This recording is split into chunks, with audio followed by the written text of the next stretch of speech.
All right, we're here with Ben Haumiller, NCAA Football 10.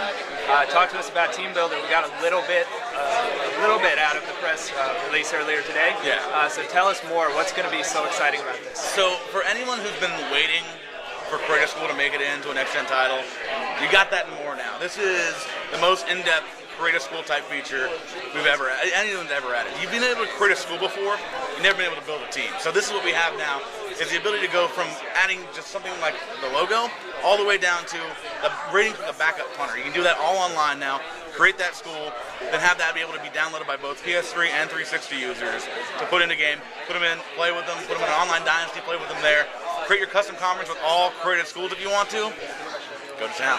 It's that online element that I'm really into right now. Oh yeah. And being able to, you're talking about how are you going to build these teams and how are you going to get them into the game?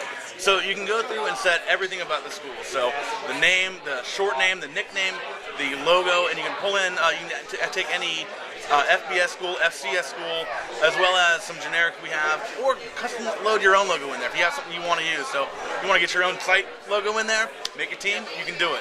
You can move in and change the uniform however you want to have it look. So there's over 75 different uniform options you can make, 25 different helmets you can have. You can set your alternate helmet and your regular helmet, home and away uniform, alternate home and alternate away uniform. So 4 different uniforms, 2 different helmets you can create. Set the pants, set the sock color, set the shoe color, move on, set your field. If you want to have that the blue turf from Boise, that multi-turf that Oregon has. You want to go, or Nebraska, you guys got that too. That's there right. You go. So you want turf, you want grass. Where do you want the logos placed? What do you want the end zones to say? You can add all that stuff, change it up on the fly to make it look exactly like you want to have it. Go through, and again, with the rosters, set every player you want. Start with a base roster for a team, then go in there and edit everything you want to about them. Get them exactly how you want to. Those of you that have gone through and edited players on the console, you know that tedious process of just holding that trigger to the right and just waiting.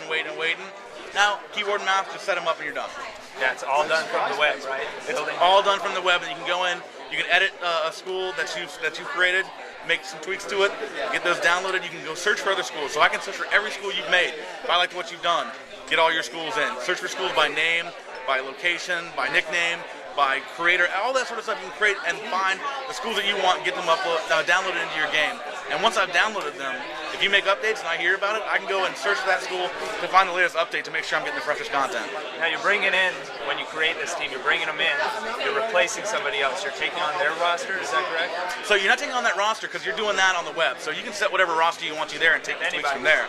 But when you are going in, you are taking over as that team. So if you go through and make a classic Nebraska squad, you're going to get Nebraska's rivals because you're taking over that squad. So you're kind of replacing that team in that dynasty world. Yeah, and then you mentioned online dynasty, but fully integrated into that, you're able to bring them in. You can have a fully custom, fully integrated into online dynasty. You can edit your team. You can bring in other teams as well. And you can have all 12 users if you're in a 12-user dynasty. You can even get to the CPU teams too. You can get to 120 creative schools into a dynasty. That's amazing. All right, thanks, man. There you go. Thank you. Thanks. This is a feature that the community, there's a group of guys who are really passionate about wanting to get this in the game. When you guys were going through and figuring out how you're going to design and make this, what are some things you pulled from the community that you saw, that's a good idea, or you thought, this is something that will really help them with this desire they have? Yeah, this was the number one get for us this year. This was the number one thing that we knew. If we did anything else, that's great. Get this in the game. So that's where we attacked that. The customization portion of it, the different uniform styles, the helmets, the logos, that was really one of the key things that we got from the community, is they really wanted to see really in-depth uniform, just placements. I don't want just a logo right here. I want to be able to put a logo here, right in the middle of the collar, wherever you want to put it. Set that up and be able to do that. So we've got a lot of customization elements from there. And also the roster editing too. As I said, it takes forever on the console to move through and edit players. Now, click them, edit the number on the keyboard, move on to the next guy.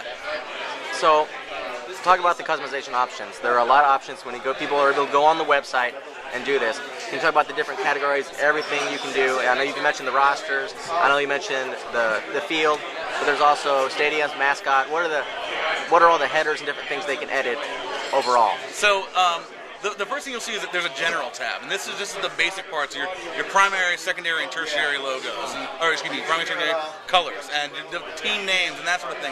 That's all you really need to do to create a school. From that point, based on what the information we have there, we can fill out everything else for you. But then you can go in the next step of layer and actually set up what you want the logo to look like.